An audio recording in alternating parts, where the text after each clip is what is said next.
একটা প্রশ্ন আপনাদের সবার কাছে। আপনি যদি জানেন একটা জাহাজের ভেতরে হাজার হাজার মানুষ আছে, সেটা জানার পরও যদি আপনি সেই জাহাজটাকে ডুবিয়ে দেন, সেটা কি একটা ভুল নাকি সেটা একটা অপরাধ?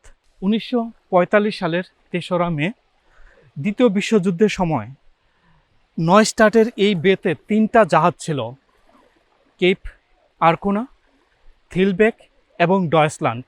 ব্রিটিশ রয়্যাল এয়ারফোর্স ভেবেছিল যে এই জাহাজগুলো হচ্ছে জার্মান সামরিক জাহাজ। তারা এই জাহাজগুলোর উপর বোমা ফেললো, জাহাজগুলো ধ্বংস হয়ে গেল। কিন্তু কষ্টের বিষয় কি জানেন? ব্রিটিশ ইন্টেলিজেন্স জানতো এই জাহাজগুলো কোনো মিলিটারি জাহাজ নয়, এই জাহাজগুলোর ভেতরে আছে কনসেন্ট্রেশন ক্যাম্পের 7 থেকে 10,000 বন্দী। কিন্তু ব্রিটিশ ইন্টেলিজেন্স রয়্যাল এয়ারফোর্সের পাইলটদেরকে এই ইনফরমেশনটা পৌঁছায় নাই, যে কারণে পাইলটরা এই জাহাজের উপর বোমা ফেলে। যেই জাহাজের ভেতরে ছিল 7 থেকে 10,000 কনসেন্ট্রেশন ক্যাম্পের বন্দী, এবং যারা যুদ্ধ শেষ হবার ঠিক 5 দিন আগে এই বোম্বিংয়ের কারণে মারা যান।